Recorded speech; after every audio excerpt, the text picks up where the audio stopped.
On September 18, 1997, a 68-year-old Japanese man walked out of his home in Atami, Shizuoka Prefecture, carrying only a small bag of clothes. The court had just sealed his house. The seal was pasted across the front door. His furniture was gone. His company, an empire with 450 stores across 16 countries and annual sales exceeding 500 billion yen, had filed for bankruptcy that morning. The man was Kazuo Wada. His company was Yaohan. Japan was stunned. Yaohan's bankruptcy liabilities totaled 161.3 billion yen, about $1.3 billion at the exchange rate of the time, setting a record for the largest corporate bankruptcy in post-war Japan. 28,000 employees lost their jobs overnight. This was not merely the collapse of a single company. It was a lesson in overconfidence, debt traps, and the fickle nature of banks. Yaohan's story is taught in business schools around the world because it reveals a truth that transcends economic cycles. Cash flow matters more than profit, and excessive leverage always comes due.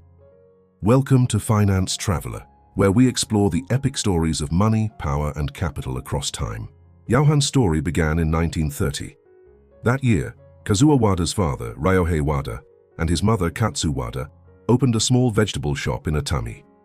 In 1961, at the age of 27, Kazuo Wada took over the business from his father. The company's total assets at the time were about 10 million yen, roughly $28,000.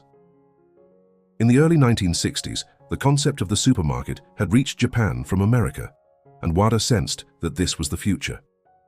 Starting in 1966, Yaohan expanded at a rate of roughly one new store per year. By the early 1970s, it had become the largest supermarket chain in Shizuoka Prefecture. But it was overseas expansion that truly transformed Yaohan. In 1971, Wada made a decision that everyone thought was insane. He opened the first overseas Yaohan in Sao Paulo, Brazil. No Japanese retailer had dared to go abroad. The domestic market was large enough. Why go to a country with a different language and unstable politics? Wada's reasoning was that the Japanese market would eventually saturate and there was more room to grow overseas. Brazil had a large Japanese immigrant population, making it a logical first step. The bet paid off. The Sao Paulo store was a hit, and Yaohan's overseas ambitions grew. From there, Yaohan's footprint expanded rapidly. In 1974, it entered Singapore. In 1979, it entered the United States. Hong Kong followed in 1984, Malaysia in 1987, Thailand in 1991, Indonesia in 1992. At its peak, Yaohan operated 450 stores in 16 countries and regions, employed nearly 30,000 people, and generated annual sales of over 500 billion yen. In 1986, Yaohan went public on the Tokyo Stock Exchange, gaining access to public capital markets. This was a turning point. Before listing, Yaohan was a family business funded by internal cash and bank loans.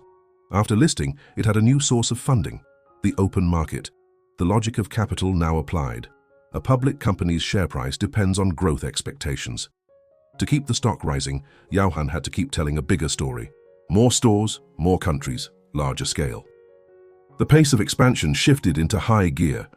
Yaohan's competitive advantage lay in its retail concept. It was among the first to champion one-stop shopping, combining grocery stores, department stores, electronics, restaurants, and entertainment under a single roof. Shoppers could get everything they needed in one place without running around town. The model was revolutionary and would shape global retail for decades to come. There was another distinctive feature to Yaohan's international strategy. It was not merely selling products, it was exporting a lifestyle. In North America and Europe, Yaohan located its stores near Japanese communities. The target customer was the overseas Japanese and Japanese American population. Inside you could find not only Japanese food and household goods, but also Japanese bookstores, video rental shops, travel agencies, and beauty salons. The stores hosted tea ceremony and flower arrangement classes. Yaohan's shops became cultural hubs for the Japanese diaspora, not just retail outlets. The strategy worked brilliantly at first, building a loyal customer base, but it also planted the seeds of future trouble.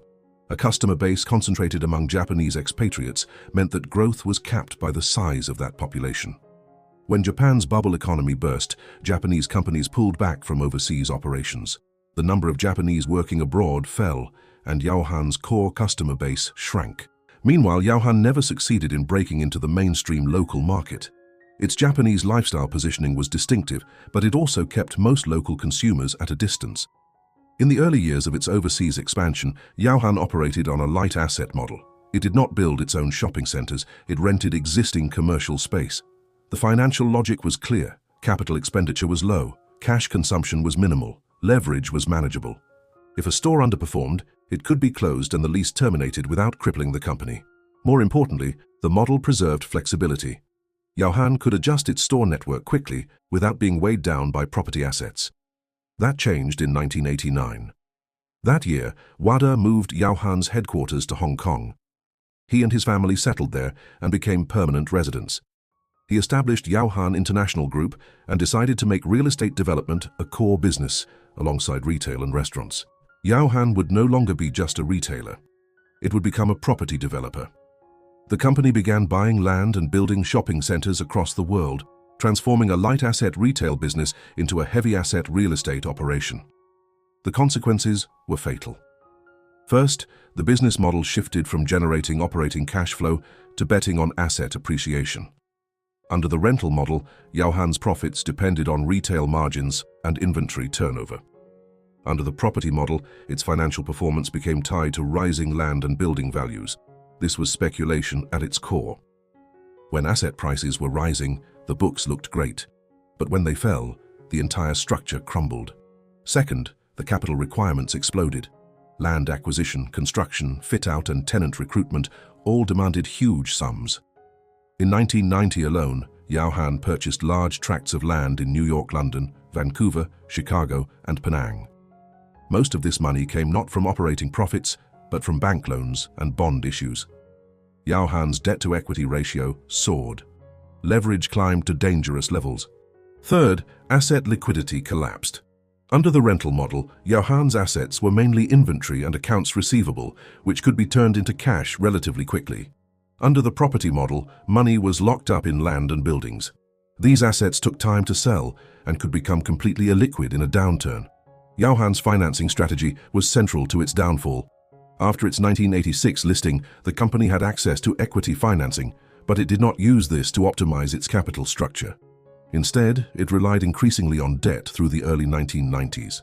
When Japan's bubble burst in 1992 and banks began tightening credit, Yaohan's funding channels narrowed further.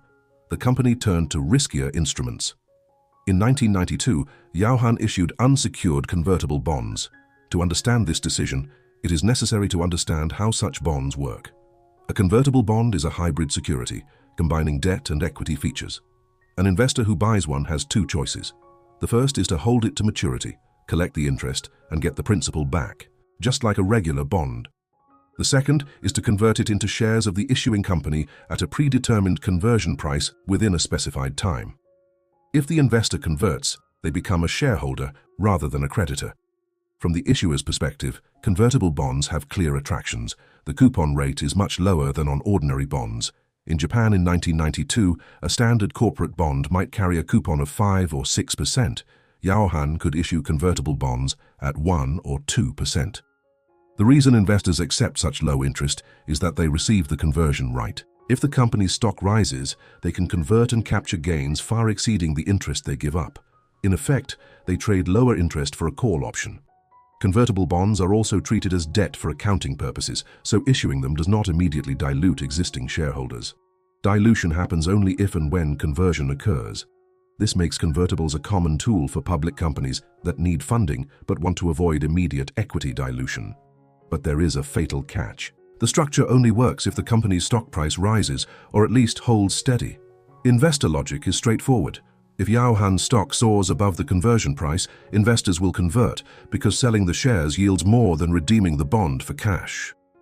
If the stock is flat or moves modestly, they may hold to maturity and collect interest. But if the stock falls sharply, no one will convert. No investor will exchange a bond for shares worth less than the bond's face value. In that case, the company must repay the principal at maturity, putting immense pressure on its cash flow. When Yaohan issued convertible bonds in 1992, the conversion price was set slightly above the prevailing share price, implying an expectation of future gains. That expectation proved wrong. After 1992, Japanese stock prices trended steadily downward. Yaohan's stock fell along with them, dropping well below the conversion price. The conversion value of the bonds was now far below their face value. No rational investor would convert. When 37.4 billion yen worth of convertible bonds matured in the mid-1990s, almost all investors chose cash redemption instead of conversion. The debt that might have vanished through equity conversion instead became a hard obligation that had to be repaid with cash at the worst possible moment. From a corporate finance perspective, Yaohan made a classic timing mistake. It failed to raise equity when its stock price was high, and instead issued convertible bonds linked to its share price just as the price began falling. The instrument that was supposed to lower financing costs instead turned into a financial trap. In addition to convertibles, Yaohan also issued large amounts of ordinary corporate bonds with no conversion feature and higher coupons. By the mid-1990s, the company's debt structure was heavily weighted toward short-term obligations and convertible bonds, with too little long-term stable financing. This made it extremely vulnerable when the financing environment soured. By 1997, Yaohan's cash position was critical. To save itself, the company made a painful decision. It sold its 16 most profitable stores in Japan to its competitor Daiei in exchange for 32 billion yen in emergency funds.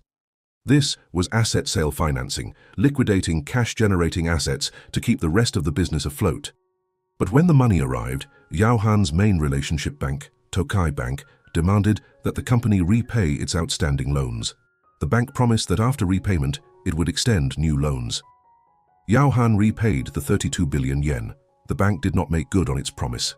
This was a classic case of credit rationing. In a downturn, banks tighten lending to protect their own balance sheets. When a company shows signs of distress, the risk of further lending appears too high. The bank's decision was rational from its own perspective, but the aggregation of such rational decisions pushed Yaohan over the edge. The cash flow dried up completely. Yaohan could no longer pay suppliers or staff. Stores began running out of stock. On September 18, 1997, Yaohan Japan filed for bankruptcy protection with the Shizuoka District Court. In a final irony, Tokai Bank itself later collapsed under the weight of its bad loans. It gained nothing from Yaohan's ruin and ended up a casualty of the same bubble that destroyed its client. After Yaohan's collapse, its overseas assets were gradually liquidated. In North America, the stores were acquired by other Japanese chains such as Mitsuwa and Marua. The logic of these buyers was clear. The market for serving Japanese communities still existed. Yaohan's customer base and locations were valuable. What was not needed was the heavy leverage and property speculation that brought the company down. The acquirers returned to the light asset retail model. The Edgewater, New Jersey store that Wada had envisioned as a cultural bridge between Japan and America still operates today. Only the sign has changed, from Yaohan to Mitsuwa. In Britain, the fate of the Yaohan Plaza was more complicated. It was sold to a Malaysian owner and renamed Oriental City, shifting from a purely Japanese cultural center to a broader Asian marketplace serving the growing Southeast Asian community in London. In 2008, Oriental City was closed as part of a local government redevelopment plan. In 2014, the building was demolished. Apartments and a supermarket now stand where Wada once hoped to introduce Japanese culture to Europe. No trace remains. Yaohan's failure was the result of multiple factors. On the operational level, its one-stop shopping model was innovative, but its overseas strategy was too reliant on Japanese expatriates and never reached mainstream consumers. On the business model level, the shift from light asset rentals to heavy asset property development was catastrophic, loading the company with unsustainable leverage and tying its fortunes to real estate speculation. On the financial level, the mismatch of asset and liability durations, the reliance on bank credit, and the choice of convertible bonds tied to the stock price all compounded the fragility. The collapse of Japan's bubble economy in the early 1990s was the external shock that brought it all down. After bankruptcy, Kazuo Wada went from billionaire to penniless overnight. Because he had personally guaranteed the company's loans, his home in Atami was seized. He and his wife were allowed to leave with a few changes of clothes. It took him a long time to reflect on where he had gone wrong. In speeches and interviews later, he spoke of 4 choices he would have made differently. The first was his attitude toward real estate prices. Before the 1990s, Japan had experienced such a long period of rising land values that almost everyone believed prices would never fall. Wada was no exception. When he decided to shift Yaohan from retail to property development, he had assumed deep down that land would keep appreciating and that even if the stores lost money, the assets would make up for it. After 1992, Japanese land prices began a decline that would last more than a decade. He later said that it was like climbing a mountain. Once you reach the peak, you must come down. There is no mountain that only goes up. A business that bets its future on ever-rising asset prices is gambling, and gamblers always lose in the end. The second was his trust in banks. During Yaohan's years of rapid expansion, banks had been important partners. People from Tokai Bank had told him, "Just go ahead and open stores. We will take care of the money." He believed them. In 1997, when he sold his 16 best stores for 32 billion yen in emergency funds, the bank told him to repay his debts first and promised to lend him the money again later. He believed them again. He repaid the debt. The new loans never came. He came to understand a harsh truth. Banks are procyclical. When the economy is good, they chase you to lend. When it turns bad, they are the first to pull back. A bank's first responsibility is to its depositors, not to its borrowers. To stake a company's survival on a bank's promise is naive. The third was the boundary between personal and corporate assets. When Yaohan borrowed from banks, Wada had personally guaranteed the loans. Legally, he was jointly and severally liable for the company's debts. After Yaohan collapsed, the court seized his home in Atami. He reflected later that the concept of limited liability in corporate law has real meaning. It exists to protect entrepreneurs from being wiped out by a single failure so that they can take risks and innovate. By giving a personal guarantee, he had given up that protection with his own hand. The fourth was the balance between family loyalty and rational management. Wada's younger brother, Terumasa Wada, had worked beside him for 45 years and held senior positions in the company. Even when it became clear that his brother's capabilities were no longer sufficient for the demands of the business, Wada could not bring himself to replace him. He later admitted that this decision meant he never got accurate financial information in time, and it delayed necessary reforms. Family loyalty is a family company's greatest strength, but it is also its greatest weakness. Each of these lessons came at a tremendous cost. After Yaohan's collapse, Kazuo Wada did not sink into despair. At 68, he started over, founding a small consulting firm with just 4 employees, offering advice to young entrepreneurs based on his own hard-earned experience. He often told visitors that failure is not the end, giving up is. On August 19, 2019, Kazuo Wada died in Shizuoka Prefecture. He was 90 years old. The story of Yaohan is worth retelling not because it was spectacular, but because it illuminates a truth that applies across economic cycles. Cash flow matters more than profit. Excessive leverage always extracts its price, and the bank you rely on will not be there when you need it most. Interest rates are shifting. Financing costs are rising. The highly leveraged empires built in an era of easy money are now being tested. At this moment, reading the story of Yaohan is more meaningful than ever. Because history never repeats itself. But its footprints are always there, waiting for those who come after to find their way. Subscribe to Finance Traveler. We trace the flow of capital across centuries and help you navigate the future with clarity.